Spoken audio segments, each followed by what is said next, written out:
Olá pessoal, estou de volta para mais um vídeo do canal Em Busca do Eu, uma jornada interior. Bom pessoal, nesse vídeo eu vou falar sobre algumas fases de transição, de transformação que é visto nas mitologias como morte e renascimento, nos arquétipos, né? Que fala sobre essa mudança em que o ser humano passa quando ele começa a buscar uma união com a sua totalidade do eu.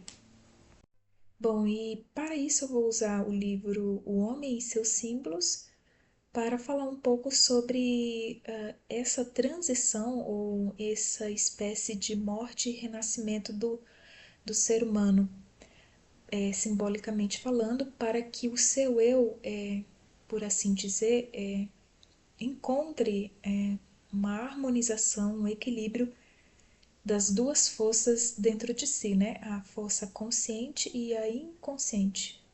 Primeiramente, eu vou trazer o exemplo do mito do herói. O mito do herói ele é um símbolo pelo qual ele, por assim dizer, representa o ego tentando se separar dos arquétipos evocados pelas imagens dos pais na sua primeira infância. Bom, pessoal, para a gente entender o que significa essas imagens evocadas, né, arquétipos evocados pela imagem dos pais, é como se os pais representassem aqui as forças originárias ou o inconsciente coletivo. Então, a criança, pelo que eu li nos livros, em alguns livros do Jung, a criança ela tem a sua psique ainda mergulhada, por assim dizer, no inconsciente coletivo.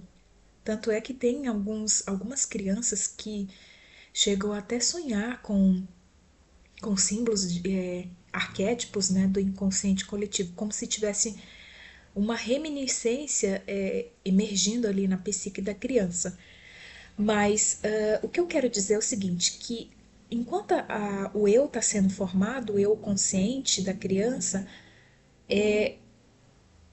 você pode notar que a criança ela não fala a palavra eu, né? Ela só vai falando, ela vai começar a falar o eu depois de alguns anos, assim, né?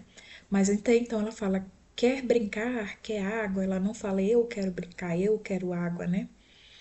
Então, nesse período, segundo alguns livros do Jung, fala que a consciência ou a psique da criança está ainda mergulhada no inconsciente coletivo.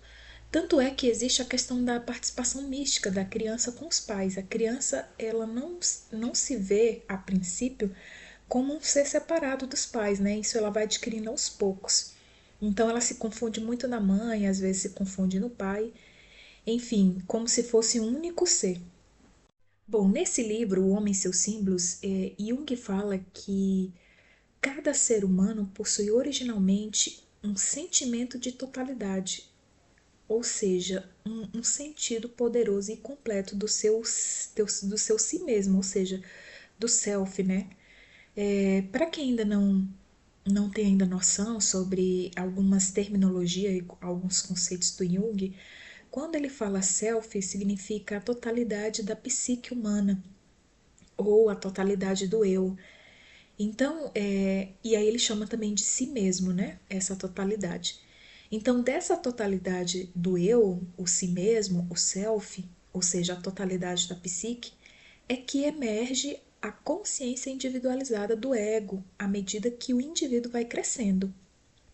Bom, segundo o Joseph Anderson, que escreveu um capítulo do livro, ele acredita que o mito do herói é a primeira etapa na diferenciação da psique. Bom, pessoal, no vídeo que eu fiz sobre os fatores que influenciam o eu criei tipo uma analogia do que eu acho que seria mais ou menos algo que representasse a psique humana, como se fosse um mar enorme. E aí, conforme a criança vai vivendo, o ser humano vai se desenvolvendo, ele vai criando tipo conglomerados de energia psíquica que vão se formando como se fosse uma espécie de ilhas, várias ilhas pequenas. A ilha maior representaria o agregado de energia maior, né? Que seria o complexo do eu, o eu consciente ou o ego. E essas ilhas ao redores, por assim dizer, seriam os complexos, ou seja, seriam os fragmentos da psique da criança que não foram bem assimilados ou que foram separados do eu consciente, né, por assim dizer, e que ficam ali, boiando ali, né, do lado, assim.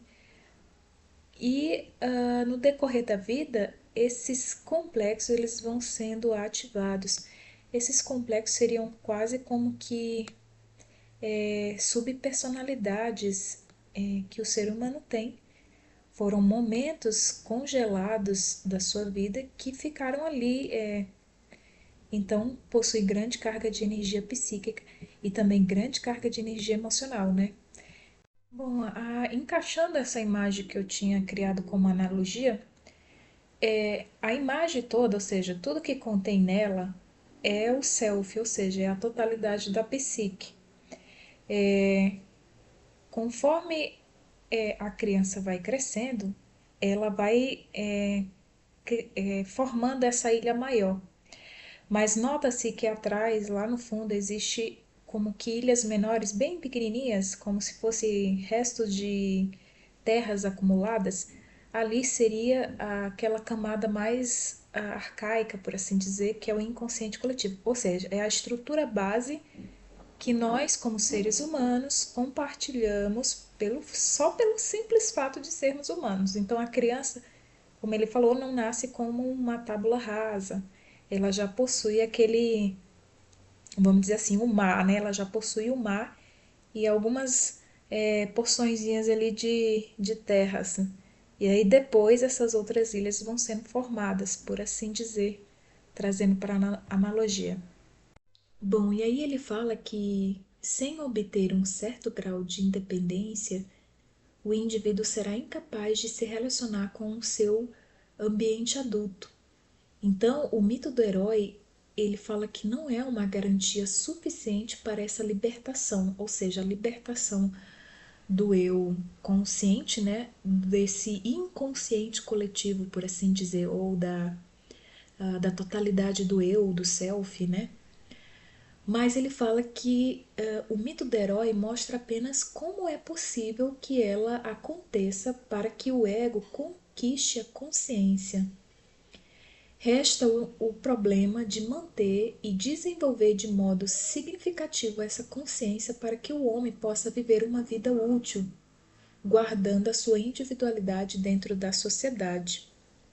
Então, a primeira etapa, por assim dizer, de diferenciação da psique é a formação do eu consciente. Então, a criança, ela nasce, ela não é uma tábula rasa, segundo Jung, né? Ela já traz o quê? Aquela estrutura que é comum a todos os seres humanos, que é a estrutura da psique, do inconsciente coletivo, que é a primeira camada, né, por assim dizer, da psique humana. Depois, conforme a criança vai se desenvolvendo, ela vai desenvolvendo as outras estruturas psíquicas, que no caso é o eu inconsciente, né? E o eu consciente dela. Mas a princípio, a criança ela já vem pelo fato dela ser humana, ou seja, se fosse um animalzinho, eu diria que era outra coisa, mas como é um humano e é recém-nascido, ele, segundo Jung, fala que ele já vem com essa, vamos dizer assim, essa pré-psique formada, por assim dizer, só que ela faz parte do inconsciente coletivo, que é aquela camada mais arcaica, mais primitiva que todos os seres humanos compartilham. Nesse processo em que a criança ela vai formando o seu eu consciente, como eu falei no vídeo anterior, o eu consciente, o ego, por assim dizer, ele é um complexo por excelência, ou seja, é um agregado de energia psíquica que vai se formando E aí a criança, ela vai se separando, né, dos objetos. Então ela vai criando ali o seu eu consciente. Só que, como eu falei, o processo de diferenciação do eu consciente da totalidade da psique, que é o self, inevitavelmente vai acontecer de que vai existir algumas partes do eu que vão ser negligenciadas, que não vão ser aceitas por esse eu consciente que está sendo formado. E é aí que, por exemplo, a criança ela pode se desenvolver, virar adolescente, enfim, chegar à fase adulta e ainda manter resquícios, por assim dizer, de envolvimento como que quase como uma participação ainda mística com o arquétipo com o arquétipo das imagens dos pais. Esse processo de diferenciação do eu consciente da totalidade da psique, ou seja, essa diferenciação que ocorre no início da primeira infância e vai se prolongando o resto da vida do indivíduo, Jung fala que nunca acontece de uma forma absoluta. E aí ele diz que, ou seja, essa separação, que é essa criação, por assim dizer, né, desse complexo maior, esse agregado maior de energia que é o eu consciente, ele nunca acontece de forma absoluta, ou seja, ele nunca separa da totalidade da psique de forma absoluta. Daí vem a necessidade de o ser humano sempre voltar atrás, ou seja, retornar ao inconsciente, à totalidade da sua psique, para poder, vamos dizer assim, resgatar partes do seu eu. Isso é muito bem representado na figura lá do mito, que é o perigo da mãe, né, do grande monstro marinho engolir o indivíduo. Só que quando você retorna lá, na sua totalidade da psique, corre o risco da sua personalidade, o seu eu consciente, dele ser dissolvido novamente naquele mar que é a sua totalidade da psique. Isso é representado exatamente pelo mito da grande mãe que devora o filho, né? Ou seja, o arquétipo aqui da mitologia, quando fala do monstro marinho que engole o indivíduo, é isso, ele se perde, corre o risco de se perder na sua totalidade da psique. Porque a totalidade da psique lembra que ela é um mar inconsciente, só aí que depois que vai sendo criado o eu consciente. Ou também representado pelo dragão que quer devorar o herói. Mas tem um porém, para que o ser humano ele passe por esse processo de transformação ou de transição em que é necessário, vocês vão ver ao longo desse vídeo, ele é necessário ele ir lá, voltar, para que ele renasça. Esse renascimento seria ele, vamos dizer assim, agora, como ele já está consciente, já tem uma parte consciente dele, ele agregar a parte inconsciente. E aí assim fazer aquela união com a totalidade do seu eu. Por isso que tem algumas tradições que fala, né, sobre esse nascer de novo. Inclusive Jesus fala, né, quem não nascer de novo não entrará no reino dos céus, uma coisa assim. E aí um deles, né, dos discípulos disseram, mas como eu, velho, posso entrar no ventre da minha mãe e nascer de novo? Não era, ele estava falando em forma simbólica, né, em parábola, ou seja, forma simbólica. Então é esse mergulhar novamente na totalidade da psique, mas agora de forma consciente. Ou seja, em última análise, esse útero materno, que é representado simbolicamente, é de onde tudo surgiu, ou seja, é o mar da psique humana, né? De onde surgiu a parte consciente. Aí tem que voltar lá agora. Quando eu falo voltar lá, né, dá a entender que é algo longe, mas é dentro do ser humano, é enfrentando, né, o próprio inconsciente. É uma, é o confronto com o inconsciente, a descida ao inconsciente.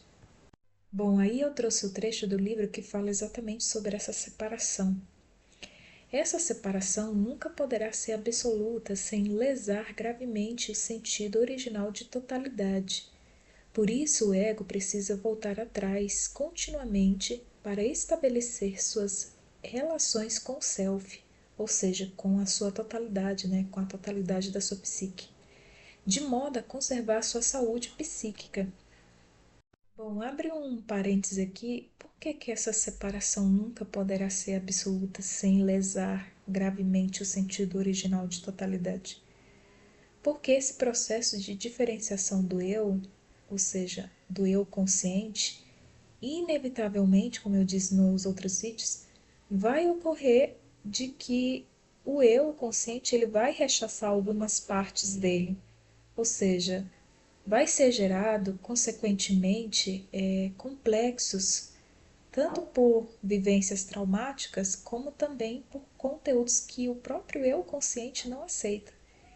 E se chegar ao que Jung falou de seu extremo, que é a unilateralidade da mente consciente, aí é que se torna mais grave ainda esse lesar gravemente o sentido original de totalidade. Então,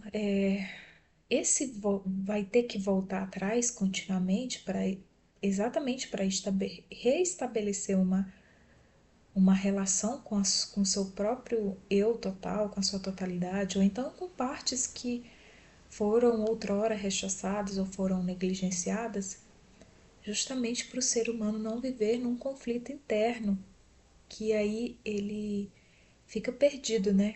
Porque ele acha que é algo fora, mas na verdade é algo dentro, está acontecendo dentro dele. Essa desarmonização com ele mesmo, né? Com partes de si mesmo. Às vezes, eu tenho a impressão de que essa diferenciação do eu, da totalidade da psique, quando a criança está crescendo, às vezes é até de uma forma meio abrupta e às vezes ocorre tipo uma espécie de ruptura forçada, por assim dizer, que a criança é como que forçada por alguns acontecimentos familiar, ela é forçada a se separar, né? A criar essa diferenciação, o seu eu consciente, e às vezes muito até traumáticas.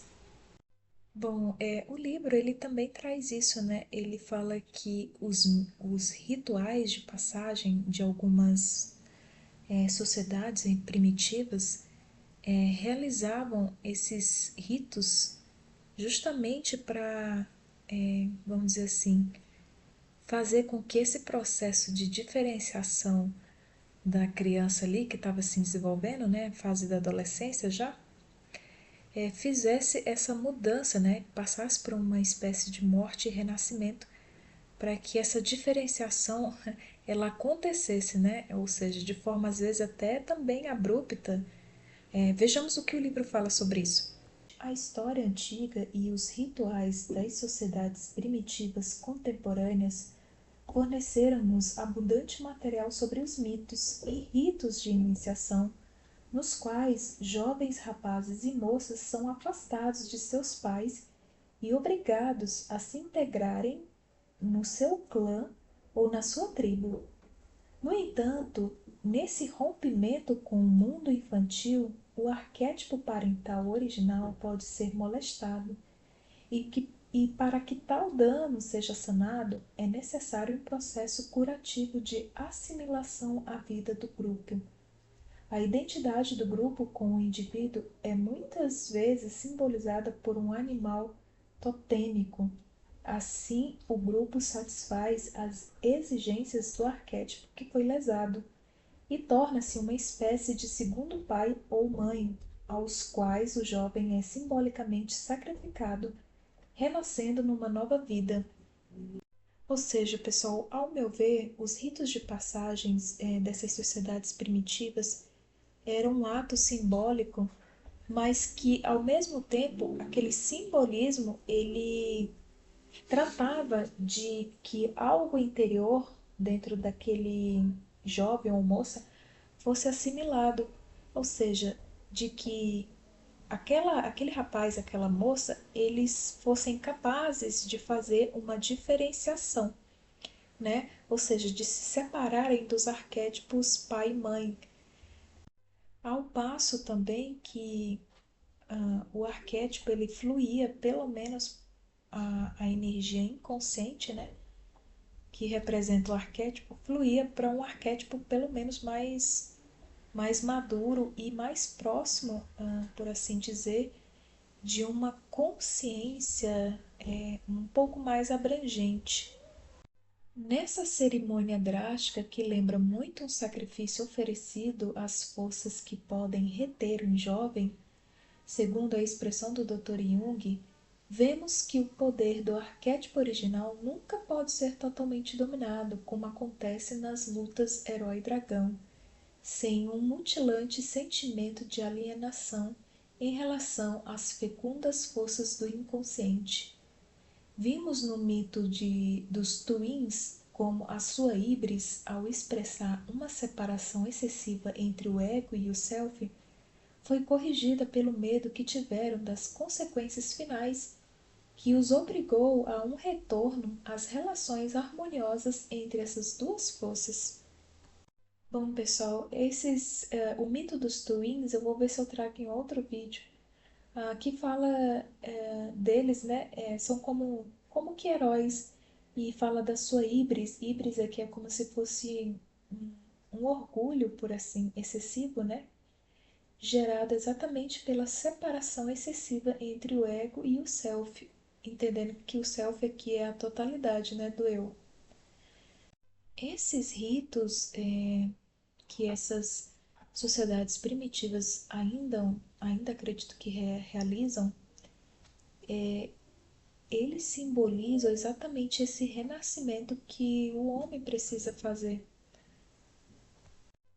Nas sociedades tribais, é o rito de iniciação que resolve de maneira mais eficiente esse problema.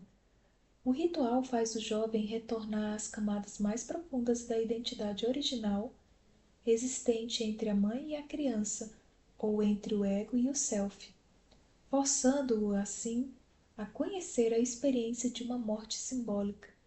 Em outras palavras, a sua identidade é temporariamente destruída ou dissolvida no inconsciente coletivo. Ele é então salvo solenemente desse estado pelo rito de um novo nascimento, o primeiro ato de verdadeira assimilação do ego em um grupo maior, esteja ele sob a forma de totem, clã ou tribo, ou uma combinação dos três. O ritual, seja de grupos tribais ou de sociedades mais complexas, insiste sempre nesse rito da morte e renascimento, isto é, um rito de passagem de uma fase da vida para outra, seja durante o amadurecimento da infância ou do início para o final da adolescência e daí para a maturidade. Ou seja, pessoal, é como se os arquétipos das imagens dos pais representassem as forças inconscientes das quais o ser humano ele precisa se diferenciar, ou seja, criar o seu eu consciente, né, o seu ego, fazer esse processo de diferenciação. Então, a experiência humana vivida, por assim dizer, é como se fosse um símbolo do que acontece interiormente dentro do ser humano. Nós vamos ver que no decorrer da vida de cada ser humano vai existir de novo como se fosse uma exigência de que ele reafirmasse essa separação, ou seja, como se passasse pelo processo novamente de diferenciação, só que agora num grau mais elevado de consciência, por assim dizer, né? Porque o ser humano já está adulto, já tá numa idade mais avançada. E aí o que a gente vai ver, principalmente, é um período que é bastante complicado, que é entre os 35 e 40 anos, que é quando ocorre aquele chamado da alma, né? Para que haja uma mudança e que esse ser humano ele reafirme, por assim dizer, essa diferenciação, ou seja, que ele encontre a sua própria individuação diante agora de vamos dizer assim, de forças inconscientes agora mais expressivas, né? Porque agora ele está diante de uma sociedade, enfim. Então é isso, pessoal. A gente se vê nos próximos vídeos. Até breve. Tchau, tchau.